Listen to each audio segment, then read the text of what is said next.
जो मैं आपके साथ अब वर्ड शेयर करने जा रहा हूँ, ये मेरे वर्ड्स नहीं हैं, बट इनमें से अगर एक सिंगल चीज़ है जो आपको सबसे एक्सपोनेंशियली आपके एम की तरफ ले जाने वाली है, बिलीव करें वो जो मेरे पीछे लिखा है वो है मॉक पेपर। पहला है टाइम मैनेजमेंट, दूसरा कॉन्फिडेंस इशू, तीसरा पेपर समेत जो साइकोलॉजिकल प्रॉब्लम्स होती हैं, एंजाइटी इशू। तो इससे आपको अच्छा मैथ में परसेंटेज के क्वेश्चन ज़्यादा आते हैं, सक्सेस डिस्काउंट के क्वेश्चन बहुत आते हैं। ये जो आपको असेसमेंट होगा बेटा, यहाँ से जो आपको नॉलेज मिलने वाली है, जितनी देर का पेपर है उतनी देर का मॉक किया, फिर उसके बाद उसके डबल और आज का हमने उसका असेसमेंट किया।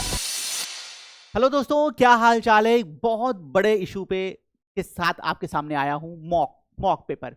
बच्चों, ये जो मैं आपके साथ वर्ड शेयर करने जा रहा हूँ, ये मेरे वर्ड्स नहीं है। मैंने जो इन 13 से 14 ईयर्स में एक्सपीरियंस बच्चों से लिया है, टॉपर स्टूडेंट से लिया है अलग अलग एग्जाम में, जो अपने ड्रीम कॉलेज ड्रीम कैंपस की तरफ आगे बढ़ते हैं, उनका एक्सपीरियंस मैं आज आपके साथ शेयर करने वाला हूँ। बच्चों तो बहुत कुछ है, एक प्रिपरेशन जर्नी में स्टूडेंट बहुत कुछ फेस करता है। मेजर कंटेंट है, लेक्चर है, क्लास है, प्रीवियस ईयर पेपर है और डाउट्स हैं, बट इन सब की इंपॉर्टेंस है। मैं ऐसा नहीं बोल रहा हूँ बेटा कि इनकी इंपॉर्टेंस नहीं है, मैं डिनाई नहीं कर रहा हूँ, बट इनमें से अगर एक सिंगल चीज़ है जो आपको सबसे एक्सपोनेंशियली आपके एम की तरफ ले जाने वाली है, बिलीव करें वो जो मेरे पीछे लिखा है वो है मॉक पेपर। इसके बारे में मैं कुछ बताने वाला हूं बच्चों, ध्यान से सुनिएगा।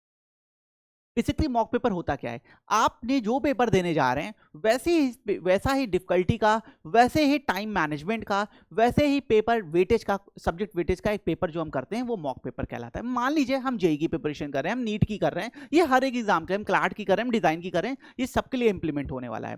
तो बच्चों वैसा ही paper within a proper time frame, same time frame जब हम प्रैक्टिस करते हैं, मॉक कहलाता है। बच्चों ये गेम चेंजर है एक स्टूडेंट के लिए।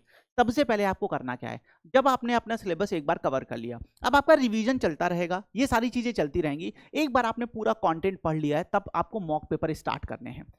जितने मॉक आप दे सके अपने पेपर्स में, जितने ज्यादा उतने देने की कोशिश करिएगा। कई बार यहाँ रिलेवेंसी का इशू आता है, सर बहुत एग्जैक्ट रिलेवेंट पेपर नहीं आ रहे हैं या नहीं मिल रहे हैं, तो थोड़ा इसको साइड करिएगा बच्चों।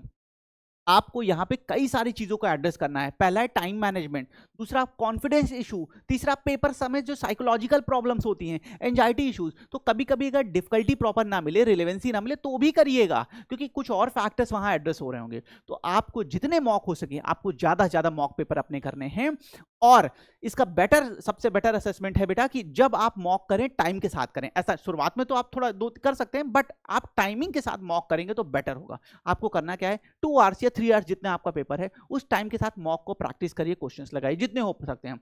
अगर आज आपने मॉक किया है तो शाम को या नेक्स्ट डे उसका असेसमेंट करना है। अगर 2 आवर्स का मॉक था तो मिनिमम 4 to 5 आवर्स का उसका असेसमेंट होना चाहिए। अच्छा, मैथमेटिक्स में ये ज़्यादा आ रहा है, फिजिक्स में ये बहुत पूछ रहे हैं, ये ज़्यादा आता है, लॉजिकल से ये ज़्यादा पूछ रहे हैं, डिज़ाइन के पार्ट में ये ज़्यादा आ रहा है, तो आप जितना ज़्यादा बेटर असेसमेंट करेंगे तो इससे आपको अच्छा मैथ में परसेंटेज के क्वेश्चन ज़्यादा आते हैं, सक्सेसिव डिस्काउंट के क्वेश्चन बहुत आते हैं। ये जो आपको असेसमेंट होगा बेटा, यहाँ से जो आपको नॉलेज मिलने वाली है वो अनमैचेबल है, एक्सपोनेंशियली वो आपको ग्रो कराएगी। कोई लेक्चर, कोई टीचर या कोई बुक आपको ये कॉन्फिडेंस प्रोवाइड नहीं कर सकता है। मेरे शब्दों पर ध्यान दीजिएगा। तो आपको एक बार सिलेबस कवर होने के बाद बहुत सिंपल रखने वाले सेशन को, जितने ज्यादा हो सके मॉक करिए बेटा।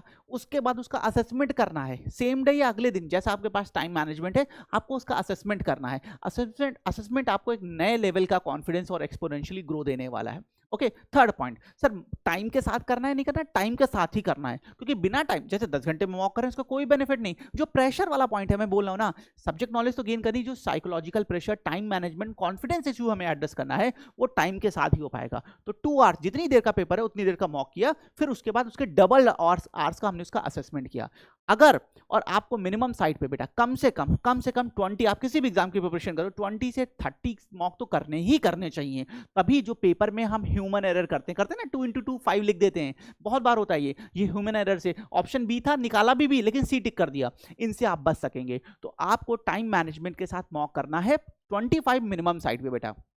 जो ह्यूमन एरर्स करते हैं, जो साइकोलॉजिकल प्रेशर फील करते हैं, इनसे आप ओवरकम कर पाओगे। और जो बच्चे पास में टॉप कॉलेजेस के लिए गए हैं, अपने ड्रीम कैंपस के लिए गए हैं बेटा, उन सब ने मॉक को बहुत इंपॉर्टेंस दी थी। इस शॉर्ट सेशन में मैं आपके साथ यही बताना चाहता था, जैसे आपका सिलेबस खत्म हो, इस चीज़ को सबसे इंपॉर्टेंस दीजिएगा, ये आपको आपके ड्रीम की तरफ ले जाएगा। आई होप ये सेशन आपके एम की तरफ आपको एक कदम और आगे बढ़ा पाएगा। इस होप के साथ सेशन को यही एंड करता हूँ। Thank you.